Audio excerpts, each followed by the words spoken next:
Good morning, students. Myself Rohit Jangda, and I am working as a PGT Geography in Suraj School, Rewari.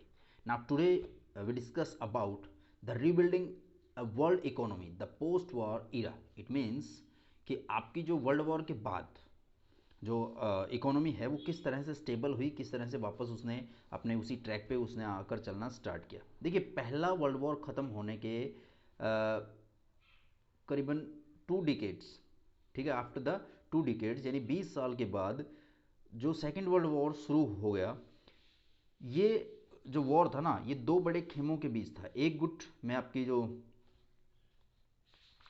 एक गुट के अंदर जो आपके पिलर्स थे, जिनके अंदर थे आपके नाजी जर्मनी, जापान, इटली, और दूसरा जो खेमा था जिसके अंदर आपके जो जिनको हिंदी में मित्र देश कहा जाता है, ठीक है, जिसके अंदर ब्रिटेन, सोवियत संघ यानी आपका जो यूएसएसआर था, फ्रांस और अमेरिका के नाम से जाना जाता था।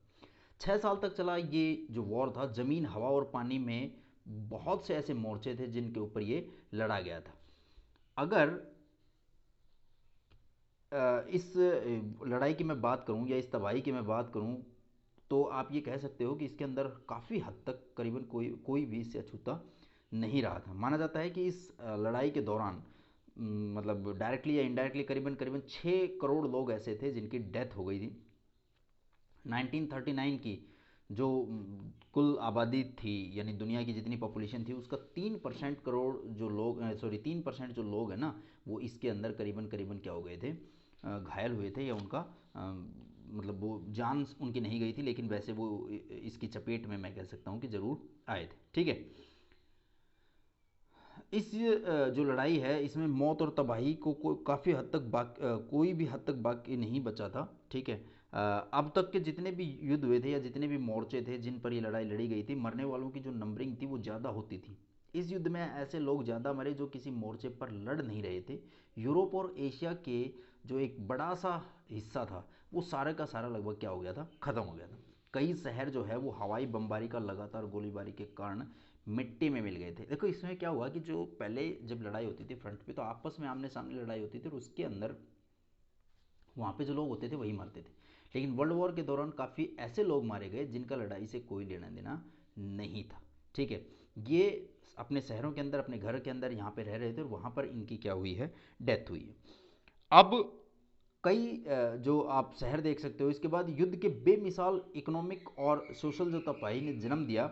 ऐसे हालात में जो रिकंस्ट्रक्शन का काम था ना, वो काफ़ी मुश्किल होने वाला था और काफ़ी लंबा होने वाला था। ठीक है,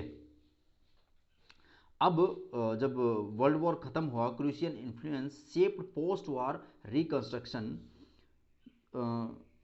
जो वेस्टर्न विश्व था, ठीक है, जिसमें अमेरिका जो है वो इकोनॉमिक और पॉलिटिकल और जो क्या कहते हैं अपना आर्मी या डिफेंस पर्पज़ से पूरी तरह से जिसका वर्चस्व बन चुका था दुनिया के ऊपर। दूसरी ओर आपका यूएसएसआर भी एक ऐसा ही देश था, वर्चस्व जिसका अलग था।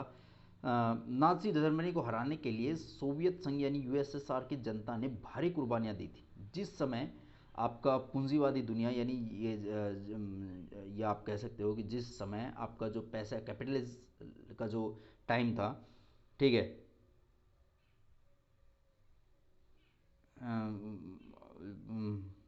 महामंदी यानी आपका जो क्राइसिस से जूझ रहा था, उसी दौरान यूएसएसआर के लोगों ने अपने देश को एक पिछड़े और जो बुरा देश था, जिसको बुरा तो नहीं कह सकते हम, ये कह सकते हैं कि एक ऐसा देश जिसके अंदर खेतीबाड़ी ही की जाती थी, वहाँ से लाके और एक मॉडर्न देश के रूप में सबके सामने लाके खड़ा कर दिया था। ठीक है, उसके बाद हम बात करते हैं post war settlement and the Bretton Woods institution. ठीक है, जो लड़ाई के बाद का जो टाइम था और ब्रेटन वुड्स जो इंस्टीट्यूशन था वो, उसके बारे में देखो। दो महायुद्ध जो हुए या दो जो लड़ाइयाँ हुई, उनके बीच में मिले जितने भी इकोनॉमिक क्राइसिस थे, उसमें इकोनॉमिस्ट और जो पॉलिटिकल ने दो अहम सबक निकाले। पहला कि जो मास प्रोडक्शन पर आधार किसी भी इंडस्ट्रियल सोसाइटी को व्यापक उपभोग के बिना कायम नहीं रखा जा सकता। इट मीन्स कि अगर जितना भी प्रोडक्शन हो रहा है और उस प्रोडक्शन का अगर कंजप्शन नहीं होगा तो उसका कोई मतलब नहीं रह जाता है। ठीक है, दूसरा, लेकिन व्यापक उपभोग को बनाए रखने के लिए ये आवश्यक था या ये ज़रूरी था कि आमदनी काफ़ी ज़्यादा और स्थिर हो, और इसके लिए एम्प्लॉयमेंट अस्थिर होंगे तो लोगों की जो इनकम है वो कहाँ से स्टेबल होगी। स्थिर आय के लिए पूर्ण रोजगार की भी जरूरी था, लेकिन बाजार पूर्ण रोजगार की गारंटी नहीं दे सकता था। ठीक है। कीमत, प्रोडक्शन और रोज़गार में आने वाले जो क्राइसिस थे, यानी जो अप डाउन थे, उसको स्टेबल करने के लिए या उसको अपने कंट्रोल में लाने के लिए दखल ज़रूरी था। सरकार का पॉलिटिकली जो इसका इन्फ्लुएंस था वो होना बहुत ज़्यादा ज़रूरी था। इकोनॉमिक स्टेबिलिटी केवल जो है ना सरकारी हस्तक्षेप के जरिए ही सुनिश्चित की जाती थी। यानी ये कहूँ कि मैं अगर गवर्नमेंट उसके अंदर अपना पार्टिसिपेट नहीं करती तो उसके बगैर उसको स्टेबल करना काफ़ी मुश्किल था। दूसरा सबक, बाहरी दुनिया के साथ यानी बाहर के जितने भी कंट्री हैं उनके साथ जो इकोनॉमिक आपके रिलेशंस हैं उनके बारे में था। ठीक है। पूर्ण रोजगार यानी पूरी तरह से एम्प्लॉयमेंट को लक्ष्य केवल तभी हासिल किया जा सकता था जब सरकार के पास आपकी जो चीज़ें हैं और जो आपका पैसा है और जो आपका वर्क है उसकी आवाजाही को नियंत्रण करने की ताकत उपलब्ध हो। ठीक है। कोई कहीं पे भी जा रहा है, कुछ भी कर रहा है, अगर वो सरकार के हाथ में ही नहीं होगा तो फिर उसको कंट्रोल भी गवर्नमेंट नहीं कर सकती। शॉर्ट में अगर मैं आपसे कहूँ जो तो लड़ाई के बाद जो इंटरनेशनल इकोनॉमिक जो व्यवस्था थी उसका मुख्य जो टारगेट था वो इंडस्ट्रियलिस्ट वर्ल्ड के अंदर इकोनॉमिक स्टेबिलिटी और इसके साथ कंप्लीट जो एम्प्लॉयमेंट था वो रखा गया। ठीक है, या वो बनाया जाए। इस फ्रेमवर्क पर जुलाई 1944 में अमेरिका स्थित न्यू हैम्पशायर के ब्रेटन वुड्स नामक जो जगह है या जो इंस्टीट्यूशन है, संयुक्त राष्ट्र ने यानी यूएनओ ने मौद्रिक एवं वित्तीय सम्मेलन में सहमति बनी थी। ठीक है, यानी जहाँ पे आपकी दुनिया के लिए जहाँ पे पैसे दिए जाते हैं या उसके लिए हेल्प की जाती थी उसको लेकर यहाँ पे स्टेबिलिटी बनी थी। जितने भी इसके जो पार्टिसिपेंट देश थे उसमें उसका जो बेनिफिट है वो और उसका लॉस है उसके निपटने के लिए ब्रिटेन वुड्स में ही अंतर्राष्ट्रीय जो एक आईएमएफ इंटरनेशनल मॉनेटरी फंड जो है उसकी स्थापना की गई। ये इंटरनेशनल मॉनेटरी फंड क्या करता है, आपका जितने भी देश हैं उनको रिकंस्ट्रक्शन होने के लिए पैसा देता है और उससे ब्याज लेता है ताकि इसकी भी इनकम रहे और सब काम चल सके। ठीक है। उसके बाद जिसे आम बोलचाल में वर्ल्ड बैंक कहा जाता है, इसके अलावा एक वर्ल्ड बैंक भी स्टार्ट किया गया था। ठीक है।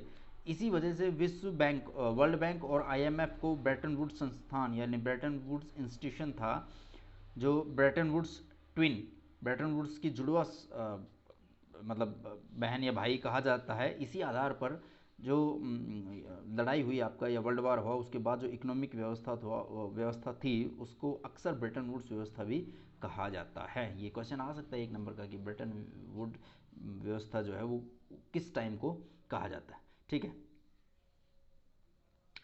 अब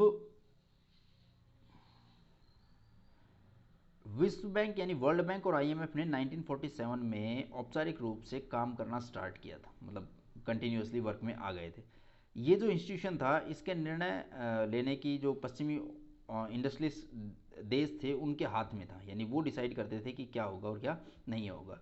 अमेरिका वर्ल्ड बैंक और आईएमएफ के किसी भी फैसले को वीटो कर सकता था। यानी आईएमएफ और अगर क्यों देखो, आईएमएफ कोई अपने आप से तो पैसा लेके नहीं आ रहा था, उसको पैसा कौन दे रहा था, ये इंडस्ट्रियलिस्ट कंट्री दे रहे थे, यानी अमेरिका दे रहा था या इसके अलावा कोई और। ठीक है, लेकिन मोस्टली आप अमेरिका को ही रख सकते थे। तो वो हर फैसले को वीटो कर सकता था, किसे क्या देना है क्या नहीं देना है, क्या करना है क्या नहीं करना है, उस बात को पूरी तरह से अमेरिका चैलेंज कर सकता था। उसका चैलेंज बनता था क्योंकि वो अपना पैसा खर्च कर रहा था। ठीक है। दूसरा है इंटरनेशनल जो मॉनेटरी फंड था वो सारी जो इकोनॉमी है या सारा जो पैसा है उसको एक साथ जोड़ने का काम करता था। ब्रेटन वुड्स जो इंस्टीट्यूशन है वो निश्चित एक मतलब जो आपकी इकोनॉमी है उसकी जो दर है या उसका जो परसेंटेज है उसके ऊपर डिपेंडेंट था। इस व्यवस्था में या इस इंस्टीट्यूशन में राष्ट्रीय जो आपकी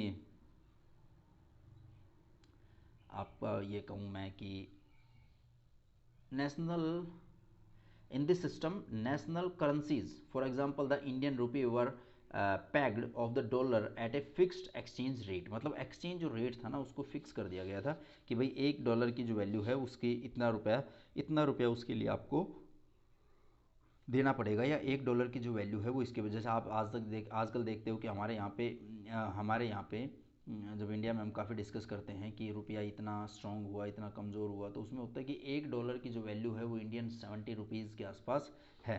ठीक है, $1 के बदले में कितने रुपए देने होंगे यह स्थिर रहता था। डॉलर का मूल्य भी सोने से बंधा हुआ था। $1 की कीमत पे 35 ऑunce सोने के बराबर निर्धारित की गई थी। ठीक है, तो ये है आपका आफ्टर द वर्ल्ड वॉर और आपका जो ब्रेटन वुड्स इंस्टीट्यूशन थे वो। ठीक है, अब उसके बाद है कि जो आपका the early post war years, जब आपका वर्ल्ड वॉर स्टार्ट हुआ उसके बाद स्टार्टिंग कैसी रही, जो शुरू का जो टाइम था वो कैसा निकला। ठीक है, उसके बारे में बात करते हैं। देखिए, ब्रेटन वुड्स जो है आपका जो व्यवस्था थी, इसमें वेस्टर्न जो जितने भी देश थे, जिसमें जापान के लिए व्यापार तथा आय की वृद्धि के लिए एक अप्रतिगम युग का सूत्रपात किया। यानी कह सकता हूँ कि मैं सबसे, ये जो ब्रेटन वुड्स संस्थान चले, आपको वर्ल्ड बैंक IMF चला, उसने जापान जैसे देश के लिए एक बड़ी प्रॉब्लम क्रिएट कर दी। 1950 से 1970 के बीच जो ट्रेड था, वर्ल्ड ट्रेड की विकास दर सालाना 8% से भी ज़्यादा रही। यानी दुनिया की है ये पूरा व्यापार। इस दौरान जो वर्ल्ड की टोटल इनकम थी उसमें करीबन 5% के हिसाब से क्या हो रही थी, बढ़ोतरी हो रही थी। ठीक है, विकास की दर जो थी यानी डेवलपमेंट की जो आपकी जो रेशियो था वो कमाबो स्थिर रहा, मतलब बहुत ज़्यादा नहीं तो बहुत ज़्यादा कम भी नहीं, उसमें ज़्यादा उतार चढ़ाव नहीं आए। इस दौरान ज़्यादातर समय मोस्टली जो इंडस्ट्री देशों में बेरोज़गारी यानी आपका अनएम्प्लॉयमेंट है वो करीबन करीबन 5% से भी कम ही रही। यानी आपका एम्प्लॉयमेंट है वो भी स्टेबल रहा। इस दौरान के अंदर जो आपका वर्क था वो यानी एम्प्लॉयमेंट था वो, और इसके अलावा टेक्नोलॉजी का जो है उसका बहुत ज़्यादा विस्तार हुआ एक देश से दूसरे देश के अंदर। जितने भी आपके अनडेवलप्ड कंट्रीज़ हैं यानी डेवलपिंग कंट्रीज जो थे वो पूरी तरह से जो डेवलप्ड कंट्रीज़ हैं उनके बराबर पहुंचने की कोशिश में जुड़ गए। यानी सब ने आपके डेवलप कंट्रीज़ हैं उसके बराबर में पहुंचने की पूरी पूरी क्या की, कोशिश की। ठीक है, कोशिश कर रहे थे, इसलिए उन्होंने जो मॉडर्न वर्ल्ड था उसमें मॉडर्न जो टेक्निक थी उनसे चलने वाले जितने भी आपके मशीन्स थी उन सब को मंगवाने की पूरी कोशिश की, और पूरी पूरी कोशिश की कि वो उन तक आ जाएं, और उनको मंगवाने के लिए जितना खर्चा हो सकता था वो भी उन्होंने किया। ठीक है गाइज, तो इस वीडियो में यहाँ तक। इसके बाद इसके 2 छोटे छोटे टॉपिक और बजाते हैं जो मैं अगली वीडियो में करवाऊँगा। तब तक के लिए थैंक यू।